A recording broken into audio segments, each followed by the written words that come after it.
the voice that I was not for my son or my daughter, I wanted to be that voice for other people so they wouldn't have to walk through that type of decision, that they would know that that is a child and that we actually want to help them. There's hope for them. There's help for them. How do you find and keep hope alive? I will find hope in what Jesus Christ did for me. Do we believe? My hope is centered totally, completely in Him. Do we trust? I have hope today because of what Jesus did on the cross. His hope doesn't change. Hope is triumph in our triumph. Hey, this is Jeff Taylor with the Light FM's Morning Show. Now more than ever, the church needs to join the front line fight for life. And today, Jonathan DeVore from Love Life Charlotte will be joining us in the studio to talk about how the church can step into the darkness and share the light of Christ. This is what hope sounds like. Well, Jonathan, thank you for being here today. It is so good to have you here. I want you to, if you would, introduce yourself and talk about Love Life Charlotte. Absolutely. Thank you for having me today. My name is Jonathan DeVore, Charlotte City Director at Love Life. And essentially the mission of Love Life is very simple. Love Life is uniting and mobilizing the church to create a culture of love and life that will result in an end to abortion and the orphan crisis. We want to see a shift in our culture in the United States of America and really across the world where men and women will stop running from the church to have an abortion, but they will actually run to the church. We see men and women that are leaving. They don't have hope. They're lost. They're desperate. They're scared. They don't feel like there's any other way. And we want them to know that there is a greater way, and his name is Christ, and we want to plug them into the local church as well. What's the primary strategy that Love Life uses to engage the church and to be reaching out to folks that are considering abortion? Sure. So it's really uniting and mobilizing the church because we believe this is a church issue. So what we do is during our 40-week journey of hope, so for 40 straight weeks, from February all the way through November, we are uniting and mobilizing the church. So for me specifically, my role as the director of Charlotte, I am proactively reaching out to churches and to lead pastors, mission pastors, to get them on board with the mission and vision of Love Life.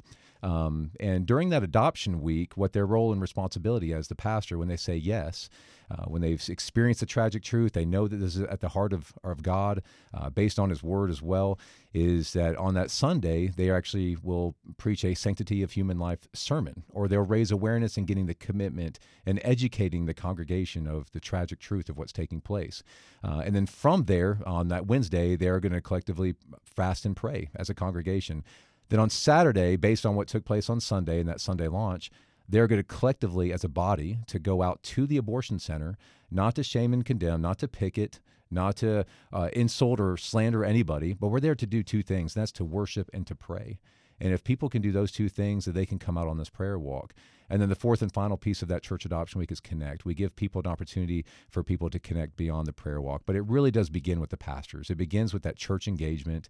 It begins with the pastors saying yes, and they're bought in, and then they can speak about it from a whole new perspective to their body at their church. What have you seen God do through the church, or how have you seen God move through the church? Because the reason I ask that, I see the church being so divided and unable, it seems, to get behind singular ministry opportunities like this. Have you seen God open doors or move in ways that were surprising? What have you seen Him do in the church when Love Life approaches? Yeah, this is a ministry really of prayer, number one. So sometimes when you feel like there's closed doors with certain pastors, and it causes us really, when we're at the end of ourselves and there's nothing that really we can say or do to convince a pastor or convince someone, pray about it. Like the Lord will open up doors that He intends to open, but He invites us in to pray. And God has been very gracious to this ministry, really since 2016. Over 1,100 churches, really across over 20 regions now, really from coast to coast, are a part of this ministry. And we're grateful for the pastors and the 1,100 plus pastors and churches that have said yes. And so just that alone, and there's been over 5,600 babies that have been saved. That we know of. Wow. These are babies. These are preborn, human beings that were scheduled to die, that had literally a scheduled death appointment, and now they're alive because the church was a prayerful presence, because they were even on the sidewalks calling out to the moms. So, and over 180,000 plus prayer walkers, 66 plus abortion workers have left the industry altogether, and we help them find new employment. They don't have to remain in this industry of death. So we help them find new employment. And there's just been so many testimonies. Moms choosing life.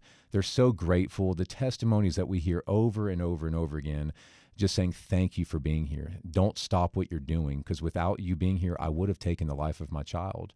So we're seeing just, and honestly, really, it's the church repenting of our apathy and complacency for our preborn neighbor, and it's turning them to a heart of not just repentance, but revival. And we're seeing a great prayer movement really across the nation. And who would think that it's done at abortion centers? Like literally people are being saved. I mean, over 700 plus professions of faith. Just over last year at abortion centers. So when you're having that kind of number, you're noticing and you see the fruit of the church being present at a place of darkness. And then really we just need to let our light shine. We don't need to do anything extravagant. We just need to be there and be present and let our light shine. And that greatest place to do that is in the darkness. That's incredible. So paint a picture of what happens on a Saturday morning. You mentioned churches are coming out. There's worship. There's prayer. What does the interaction look like? What's kind of an example of an interaction of how someone who is scheduled for an abortion is going there for that purpose, comes in contact with Love Life, and how does God work? What does that look like? Sure. So what that looks like for the people that are coming out on the actual prayer walk, number one, it's part of our code of conduct. We don't engage with anybody at the abortion center. Okay. So because, you may have somebody out there for the very first time, and there may be a wave of emotions. There may be a lot of different things that they're feeling, they're experiencing that they've never even knew existed. So it's part of our code of conduct that people that come out on the prayer walk, they don't engage with the moms. Okay. They don't engage with people even out there that are opposing us, that actually just mock the church, and they don't want us to be there. So what we do is the greater, the end result of the prayer walk is, of course, we want to intercede. Of course, we want to pray for the end of abortion. Of course, we want to pray for God to perform miracles. Of course, all those things. But the greater, really, the purpose of the prayer walk is for people to really go beyond the prayer walk.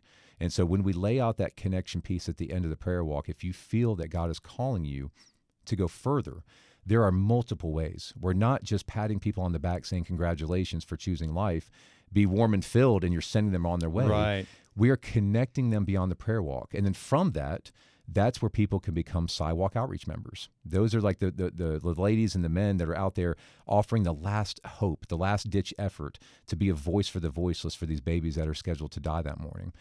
So we have sidewalk outreach, people that have been affected by abortion, prayer walks. We need laborers to be sent out there to help us for these 40 weeks, the 40-week journey of hope, to come help us and to labor with us to unite and mobilize the church. We want to see people entered into the orphan crisis. We want to see people become life mentors that are going to walk alongside these moms when they choose life. So it just gives them an opportunity to connect beyond the prayer walk. And then from that prayer walk, hopefully, Lord willing, if God is stirring in you to do something, to go beyond that walk, that's where we want to see more sidewalk outreach members. That's where we want to see more of these people that are rising up to help, take the fight for life seriously across this nation. Wow. So, how did God bring you to Love Life Charlotte? What's your story? So my story, I lived, I was born and raised in Ocala, Florida. I won't give my age. No, I'm just kidding. 1978, born and raised in Florida, came up to North Carolina when I was 12 years old. My parents just never really could land at a church, so which ended up leading them to a divorce. And it was really, tragic for me. I was 16 years old, and from there I just became very angry and bitter at a lot of different things. So I turned to other things, substance abuse, and really led a life of rebellion and just complete destruction, running my own way. And, 24 years ago, I actually got a girl pregnant, and I actually drove her down to the abortion center, and I sat in the waiting room while she went through with that abortion. I was very apathetic towards the issue. I didn't really view it as my problem. I definitely didn't view my son or my daughter as my child. And I sat in that waiting room while she went through that abortion. And I still remember the look of that place. I still remember the feel of it. I remember feeling just a weight of even being there. I just felt uneasy, uncomfortable. And, so we did that, it destroyed our relationship. And then when Jesus saved me in 2006, in October of 2006, that was one of the first things that I remember is that, I remember my post-abortion, my past abortion. And that was a part of my testimony. It was a part of my story. And so for me, I became very much a voice for the voiceless. I had this deep desire to not only serve the Lord and to follow him, but also just almost in a way of just, letting the voice that I was not for my son or my daughter, I wanted to be that voice for other people so they wouldn't have to walk through that type of decision, that they would know that is a child and that we actually want to help them. There's hope for them. There's help for them. And so for me, I became, very passionate about this issue. I would go out to an abortion center in Charlotte, is very one where I took the life of my child because it was my responsibility. And I started pleading with moms and dads going in there, letting them know that they didn't have to do this today, that we actually can help them, that's actually a baby. It's not a clump of cells or tissues like the industry would, lie to you or want to believe, lead you to believe. So for me, I became very passionate about it. And then I started coming out to Love Life prayer walks. My church at the time was very involved with Love Life. It was like one of the core 40 churches. So very involved. And I loved coming out to the prayer walks. I loved the prayer movement because it was not, again, people have this preconceived notion of going out to an abortion center. What does this look like? Right. And it's people have this idea of picketing and shaming and condemning, and why would you harass the moms like that? And it can't be anything further from the truth. And we're out there to worship and pray. And so for me, I just felt so stirred. This was such a powerful ministry, and it's built on prayer. It's about being present. And so for me, 3 years ago, as Love Life was continuing to expand and continuing to grow to Greensboro, Raleigh, New York City, the director at the time was looking to become more of a regional shepherd and to oversee this expansion. And so they had a need for a new Charlotte City director.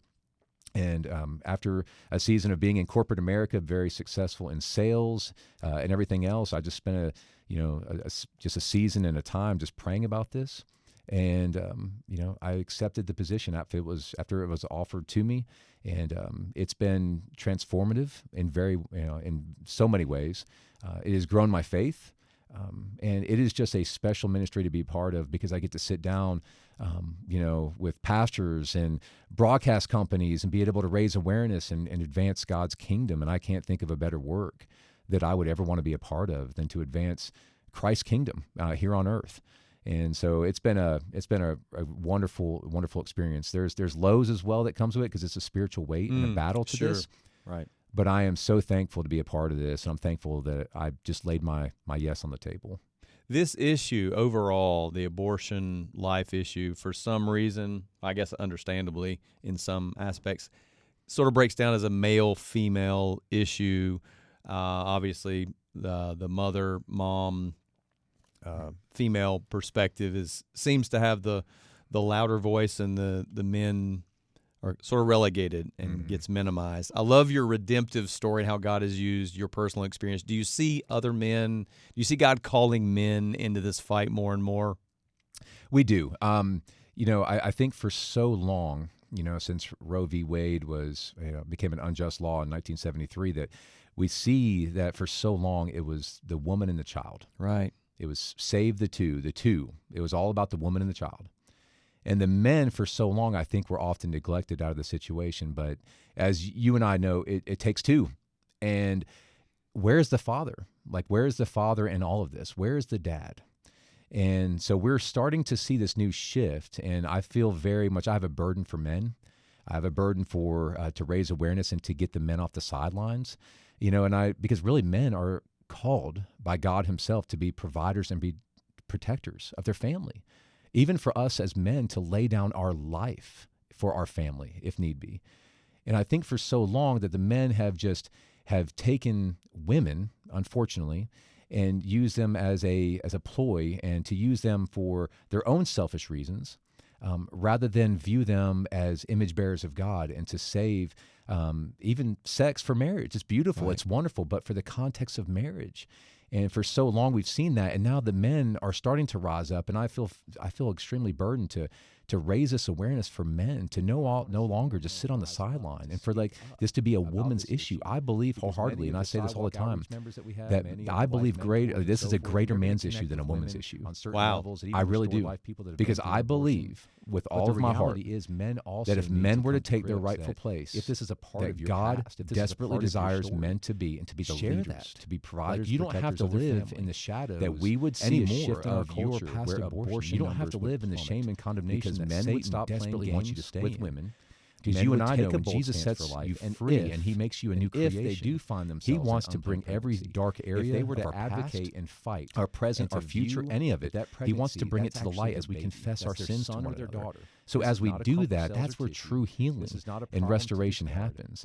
And I believe that if more men were to have that kind of perspective and that understanding, I believe that we would see more men rise up and to enter into this fight as well. So if someone is listening or watching this and they want to find out more, get involved either as an individual, sounds like there are many different roles or areas to serve in, if they want to get involved with Love Life, or if they want to introduce their church to Love Life Charlotte, how could they go about finding out more and doing that? Sure.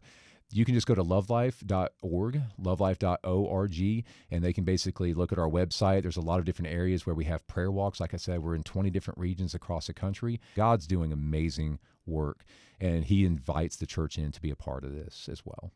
Absolutely. Amen. Jonathan, thank you. Thank you for what you do. Thank you for being here to share the story of Love Life, and God bless you guys. And that is what hope sounds like.